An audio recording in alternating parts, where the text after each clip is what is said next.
CS executive, CMA, UPSC, PPSC या किसी भी स्टेट कॉम्पिटिटिव एग्ज़ाम की तैयारी कर रहे हैं और कॉमर्स पोर्शन को कवर करना चाहते हो तो ये चैनल बिल्कुल आपके लिए है। तो आज का ये वीडियो आपके लिए बहुत ही महत्वपूर्ण है।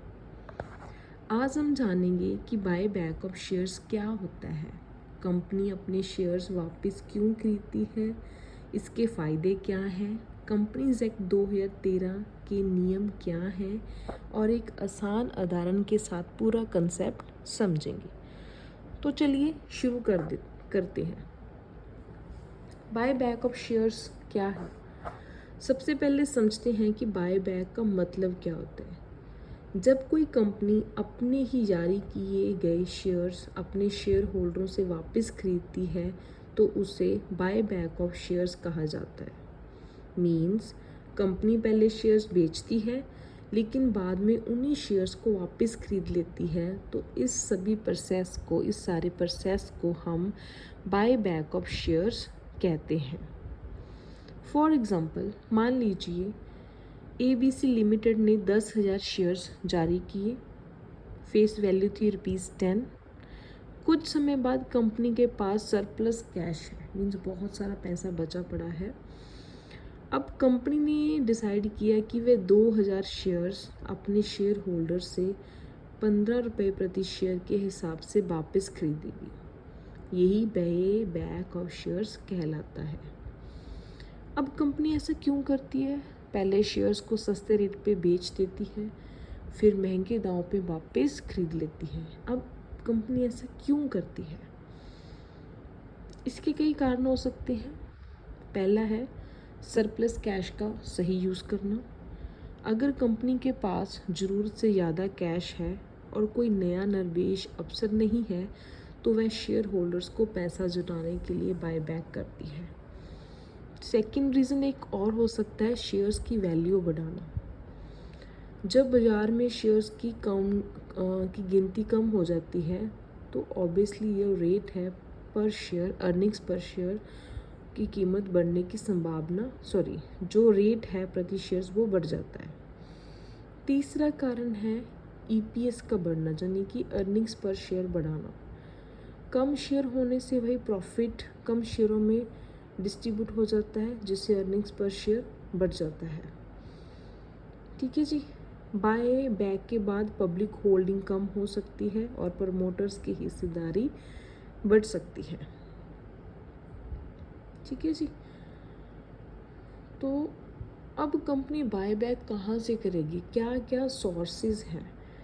कंपनीज एक्ट 2013 के अनुसार company buy back free reserves, securities premium account या एनी अदर सिक्योरिटीज़ के इशू से किसी अन्य सिक्योरिटीज़ के इशू से प्राप्त राशि, मीन्स तीन ऐसे सोर्सेज हैं यहाँ से कंपनी अपने शेयर्स बाय बैक कर सकती है।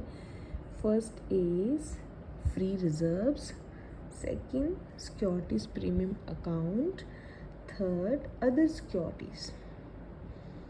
ठीक है जी। अब कंपनीज एक्ट 2013 के कुछ महत्वपूर्ण नियम्स हैं, रूल्स हैं जो एग्ज़ाम के लिए आपके लिए बहुत इम्पॉर्टेंट है। पहला पॉइंट है जी, बाय बैक की जो अनुमति है आर्टिकल ऑफ एसोसिएशंस में होनी चाहिए। ठीक।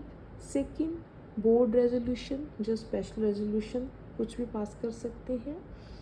थर्ड, बाय बैक के बाद डेट इक्विटी रेशियो 2.1 से अधिक नहीं होना चाहिए। ठीक है जी। कंपनी सभी प्रकार के शेयर्स वापस नहीं खरीद सकती, कानूनी शर्तों का पालन करना जरूरी है। ठीक है जी। अब अकाउंटिंग कंसेप्ट देख लेते हैं। मान लीजिए कंपनी ने ₹10 फेस वैल्यू वाले शेयर्स ₹15 में बाय बैक किए। यहाँ पर फेस वैल्यू थी ₹10, प्रीमियम कितना हुआ? 10 के खरीदे एक शेयर होल्डर ने, 15 के बेचे तो प्रीमियम हो गया 5 और कुल पेमेंट, टोटल पेमेंट बैंक से किया जाएगा। तो जो पूरी अकाउंटिंग कंसेप्ट होएगा, 3 अकाउंट्स डिस्टर्ब होंगे। दैट इज़ शेयर कैपिटल कम हो जाएगी, प्रीमियम का अलग ट्रीटमेंट होगा और बैंक बैलेंस को हम क्रेडिट कर देंगे। मेडिकल्स में ये कंसेप्ट बहुत ज़्यादा पूछा जाता है। ठीक है जी। अब कुछ एडवांटेज एंड डिसएडवांटेज देख लेते हैं। एडवांटेज क्या है, बाय बैक के क्या फ़ायदे हैं? शेयर होल्डर्स को कैश प्राप्त होता है। सेकंड, अर्निंग्स पर शेयर बढ़ सकती है। थर्ड, शेयर प्राइस में सुधार हो सकता है। फोर्थ, सरप्लस कैश का सही यूज़ होना। ठीक है जी। अब नुकसान क्या है? हर चीज़ के कुछ ना कुछ नुकसान भी होते हैं। पहला है कि कंपनी का कैश कम हो जाता है और आने वाले टाइम में जो इन्वेस्टमेंट प्रोजेक्ट्स हैं वो डिस्टर्ब हो सकते हैं। अगर बायबैक हमने गलत समय पर कर लिया ना तो कंपनी की फाइनेंशियल पोजीशन बहुत कमज़ोर हो सकती है और ज़्यादा बायबैक करना लिक्विडिटी पर असर पड़ सकता है। सो ये था एक छोटा सा concept, buyback of shares. This is very important क्योंकि आप B Com, M Com, CA foundation, CS executive और यूपीएससी मैं इसलिए बोलती हूँ कि कई बार बच्चों का कॉमर्स ये ऑप्शनल सब्जेक्ट होता है, या फिर अन्य अगर आप किसी स्टेट कॉम्पिटिटिव एग्ज़ाम की तैयारी कर रहे हो, यहाँ पे कॉमर्स बैकग्राउंड वाले बच्चों को फ़ायदा होना है इस टॉपिक से। तो वो ये वीडियो आगे भी शेयर कीजिए और ख़ुद भी रिपीट मोड पर लगाकर ये छोटी सी वीडियो आंखें बंद कर ध्यान से सुनिए। Thank you.